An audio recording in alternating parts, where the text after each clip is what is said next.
When we're talking about magicians in football, few people cut it quite like this guy. This guy wasn't the fastest, the most skillful, or even the strongest. But at the time he left the scene, he was left as arguably the best midfielder in the world. So what exactly made this guy stand out? What was so special about Andrés Iniesta, and how good was he really? So let's go back in time a little to when Iniesta was born. Scratch that. To when Iniesta's dad, Jose Antonio, was born. Right from the man's early days, football was everything to him. He had so much passion for it, but unfortunately, he couldn't make a career out of it. He could only get as far as the third tier with it. 11th of May 1984, Iniesta was born, and right away, Jose Antonio could see himself in the young boy. The same passion and love for the sport. Jose knew what he had to do. He wasn't gonna let his son end up like him, and Iniesta was gonna play at the highest possible level. Now, looking at Iniesta's place of birth, that really wasn't an easy task. He was born in Fuentelvilla, in Spain of course, and trust me, this wasn't an ideal place for anyone looking to make it big with football. A really small town, and as far as football was concerned, pretty insignificant. I mean, this place has a population of barely over 2,000 people. So, you get the point. Iniesta didn't have the best start, but his and his dad's determination was enough to help them overcome this challenge. Dad managed to get him at a trial at Albacete. Young Iniesta pulled up to the video and realized he was going up against 200 other kids. What are the odds he's gonna get picked? But a crazy thing happened. Just 5 minutes after the trial began, Iniesta got picked.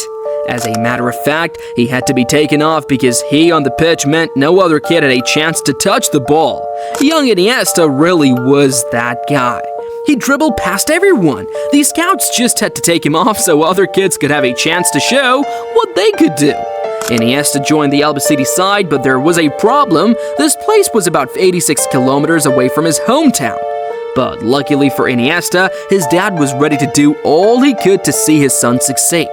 His dad would take it upon himself to drive Iniesta to training, wait till the training was over, and bring the boy back home. And this happens 3 times a week. Talk about father-son bonding time. Iniesta's career hit another turning point when he's turned 11.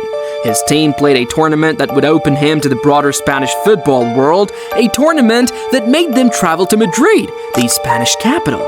Iniesta was phenomenal. Bro carried his team on his back all through the stages, and when they got to the semifinals, it became clear Iniesta was a different breed. Albacete clashed with Real Madrid in the semifinals, and against all odds, they knocked Madrid out. Of course, with Iniesta doing the bulk of the work. Iniesta finished the tournament as the best player, and as expected, calls started coming in left and right. Everyone wanted to land the wonder kid, including the 2 biggest teams in Spain, Real Madrid and Barcelona.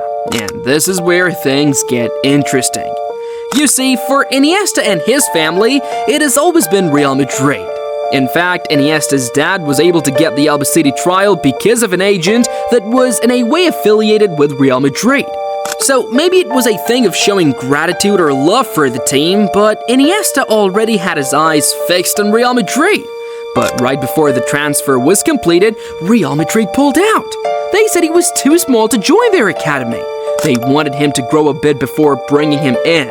Barca saw this opportunity, and of course they cashed in. Iniesta was added to the famous Barca Academy, the Masia Academy, and the rest is history. But it was as easy as I'm making it look, at least not for Iniesta. Leaving his family at the age of 12 to travel all the way to Barcelona and actually continue life there was the toughest decision he ever made. He cried his eyes out the day he left, but as soon as he landed in La Masia camp, he got his head right. He knew he had to lock in, and trust me, he did. In about 2 years of joining the academy, he was made captain of the team.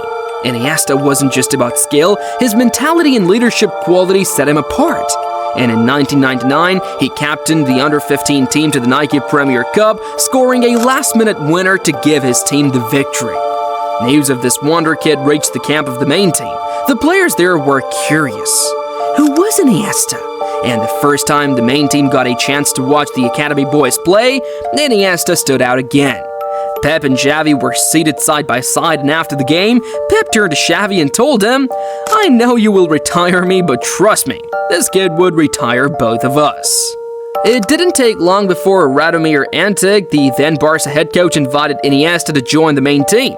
This happened in 2002, but just a year before this, Iniesta helped the Spanish under-16 team to a Euros title, and the next year, 2002, the year he joined Barca's main team, he won another Euros with the Spanish under-19 team. And get this, just after a year, he took Spain to the finals of the FIFA World Youth Championship. As far as national duties were concerned, Iniesta was having the time of his life. But the same couldn't be said about club duties. Yes, he finally made it to Barca's main team. In fact, in the 2004 and 5 season, he featured in 37 out of 38 matches, making him the player with the most appearances of the season, but 25 of those 37 appearances were from the bench. And that's not all. Iniesta was played in all sorts of positions: left wing, attacking midfield, center midfield, defensive midfield, right wing. You get the point. Iniesta couldn't quite find his place in the team. This was done because the fans and Barca management felt the midfield was already choked up. And most importantly, Xavi and Iniesta couldn't be played together. Both weren't really powerhouse midfielders. But things took a different turn for Iniesta at the start of the 2005 and 6 season. Xavi got injured and had to be taken off the lineup for a while. This not only allowed Iniesta to get more playing time, but play all matches as a midfielder. He finally got a main role. Iniesta made sure to let everyone feel his impact as a midfielder, played 11 Champions League games, and even played in the final. Barca ended that season with both the Champions League trophy and the league trophy, with Iniesta establishing himself as a key player in the team. In the next season, Iniesta went back to playing other positions, but this time he did it with more elegance. And at the end of the season, the way people saw him changed. He was no longer the young player trying to find the right position for him, but a player that could play all positions well. Basically what we call a utility player today. At the start of the next season, the 2007-8 season, Iniesta got his jersey number changed from 24 to 8, but that wasn't the only big change that happened to his career at the start of the season.